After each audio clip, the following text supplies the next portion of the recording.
है।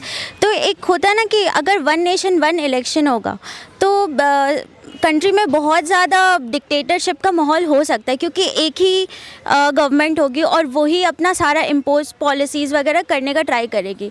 अब हमारा जो जोग्राफिकल और कल्चरल डाइवर्सिटी है, ठीक है, वो इतनी डाइवर्सिफिकेशन है हमारी कंट्री में कि अगर लोकल प्रॉब्लम्स को देखा जाए तो वो कल्चरली अलग होगी, जोग्राफिकली अलग होगी। तो उसके लिए कहीं ना कहीं लोकल लेवल पे भी एक गाँव पे इतना ज़्यादा अनएम्प्लॉयमेंट, पॉवर्टी,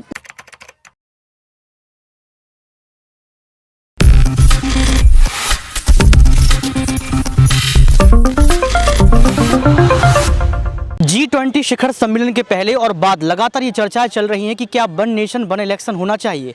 इसके साथ साथ ये कहा जा रहा है कि G20 शिखर सम्मेलन में कहीं ना कहीं मीडिया कर्मियों का अपमान भी हुआ है। यानी कि G20 शिखर सम्मेलन के बाद लगातार चर्चाएं इसलिए चल रही हैं क्योंकि 2024 का लोकसभा चुनाव भी नज़दीक है, 5 राज्यों की विधानसभा चुनाव भी नज़दीक है। विपक्ष और सत्ता पक्ष दोनों एक तरफ से आरोप और प्रत्यारोप लगा रहे हैं। तो हम ये जानने का प्रयास करेंगे कि क्या वन नेशन वन इलेक्शन जरूरी है और जो G20 शिखर सम्मेलन हुआ है उससे क्या देश को फायदा होगा, क्या इस शिखर सम्मेलन का बीजेपी को फायदा भी मिलेगा। नमस्कार, आपके साथ मैं हूं ऋतिक सविता। स्वागत है आपका नेक्स्ट 9 न्यूज में। दर्शकों, हमारे साथ अभी स्वास्थ्य मिश्रा मौजूद हैं, सुप्रीम कोर्ट में ये इंटर्नशिप अभी कर रही हैं। इनसे जानने का प्रयास करेंगे कि इनका विचार क्या है और कैसे देखती हैं। आपका बहुत बहुत स्वागत है। धन्यवाद ऋत्विक जी। मेरा ये विचार है कि जो हमारा जो स्ट्रक्चर है पूरा पार्लियामेंट का, स्टेट सेंटर, ये कुछ सोच के कॉन्स्टिट्यूशन मेकर्स ने बनाया होगा। अब क्योंकि सेंट्रल गवर्नमेंट अभी आप जो देखेंगे कि जो मोदी गवर्नमेंट है वो सेंटर लेवल पे बहुत अच्छा कर रही है, बट स्टेट पे कहीं ना कहीं पब्लिक इससे सेटिस्फाइड नहीं है, ठीक है। तो एक होता है ना कि अगर वन नेशन वन इलेक्शन होगा तो कंट्री में बहुत ज़्यादा डिक्टेटरशिप का माहौल हो सकता है, क्योंकि एक ही गवर्नमेंट होगी और वही अपना सारा इम्पोज पॉलिसीज़ वगैरह करने का ट्राई करेगी।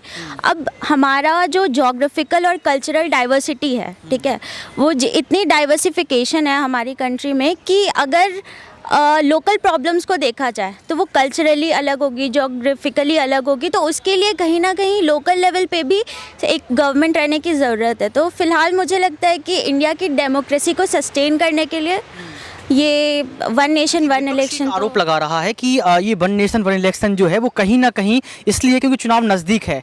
भारतीय जनता पार्टी चाहती है कि अगर अभी लाएंगे तो उनको फ़ायदा होगा। ऐसा आपको समझते हैं? देखिए, विपक्ष तो क्या ही, विपक्ष तो अभी जो पार्टी पावर में उसको तो यही करेगा, मतलब क्रिटिसाइज़ ही करेगा।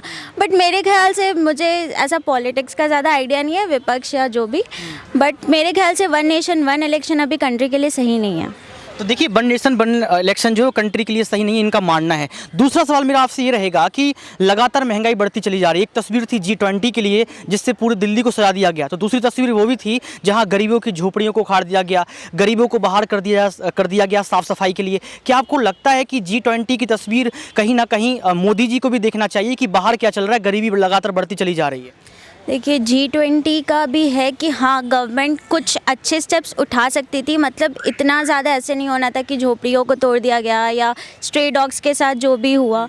बट कहीं ना कहीं अगर आप एक लार्जर पर्सपेक्टिव से देखें तो इंडिया में पहली बार G20 समिट 20 कंट्रीज़ हमारे इंडिया में है। तो अगर हम कुछ टाइम के लिए एक लार्जर पर्सपेक्टिव को देखें, इंडिया पूरे वर्ल्ड में किस पोजीशन पे अभी उसको देखा जा रहा है, तो के 2 फेसेस होते हैं। तो अगर कुछ आप बड़ा करें तो उसमें थोड़े तो सेटबैक्स होंगे, हाँ, बट इसको इम्प्रूव किया जा सकता है विद टाइम। आई होप कि ग्रेजुअली गवर्नमेंट इस पे ध्यान दे।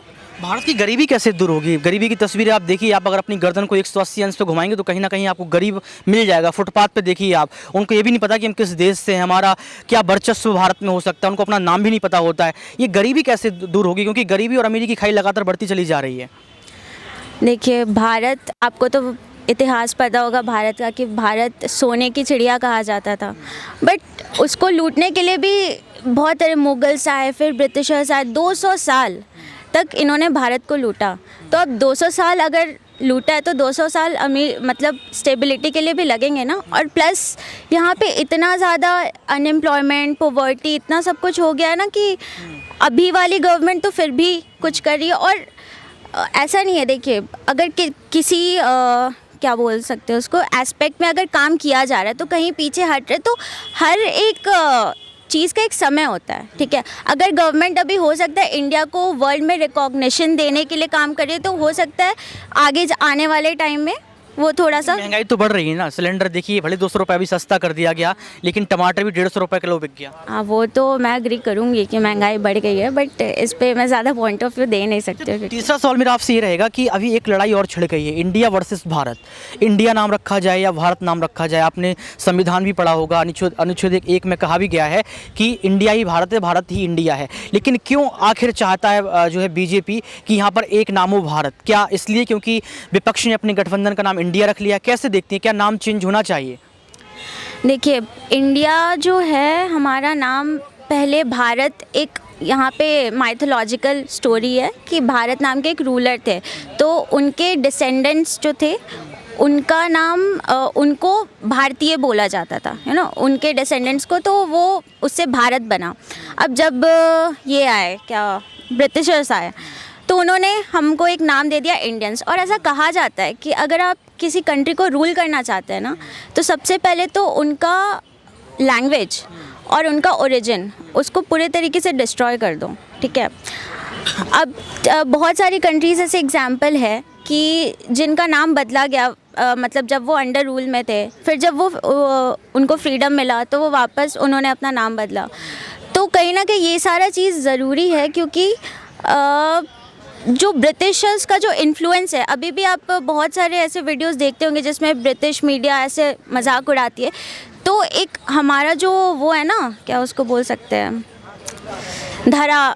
जो हमारा बेसिक वो है क्या, संस्कृति, कल्चर, उस चीज़ को वापस रिटेन करने का अब टाइम आ गया है। तो आपको लगता है कि इंडिया भारत बनना चाहिए? हाँ, ज़रूर बनना चाहिए। कहाँ कहाँ India, Supreme Court of India, हर जगह इंडिया लगा हुआ है। कहाँ कहाँ अभी कल आपने मैच देखा भारत पाकिस्तान का, उसमें भी इंडिया वर्सेस भारत ही, सॉरी, इंडिया वर्सेस पाकिस्तान का ही मैच देखा। आप कहाँ कहाँ इंडिया, आपको लगता नहीं ये मुश्किल है, बहुत ज़्यादा मुश्किल है? मुझे नहीं लगता मुश्किल है, थोड़ा टाइम लगेगा, क्योंकि देखिए इंडिया को फ्रीडम दिलाने में भी बहुत मुश्किल आई थी, बट अगर ऐसा सोच के रहते तो ये तो बस नाम का चेंज करना है। आप देखिए संविधान की जो किताब है उस पर भी लिखा है कॉन्स्टिट्यूशन ऑफ इंडिया, उसको भी क्या आप भारत, उसको अमेंड किया जा सकता है ना, क्यों नहीं किया जा सकता है? अगर आपको मिलता है ये ऐसा करने को मौका, बोला जाता है लॉ में कि कॉन्स्टिट्यूशन के बेसिक स्ट्रक्चर को अमेंड नहीं कर सकते, बस उसमें अमेंडमेंट्स किया जा सकता है, क्यों नहीं। और भारत आप ये भी समझिए, विपक्ष पार्टी है जो लगातार यही बात कर रही है कि चुनाव नज़दीक है, इंडिया गठबंधन रख लिया, इसलिए आपने जो है नाम यहाँ पर चेंज कर लिया। मेरा सवाल आपसे रहेगा कि आप विपक्ष पार्टी अपने गठबंधन का नाम नरेंद्र मोदी रखती, तो क्या भारतीय जनता पार्टी के प्रधानमंत्री नरेंद्र मोदी जो है देश के, वो अपना नाम चेंज कर लेते? देखिए, मैंने फिर से मैं बोल रही हूँ कि पॉलिटिक्स में मुझे इतना नहीं है,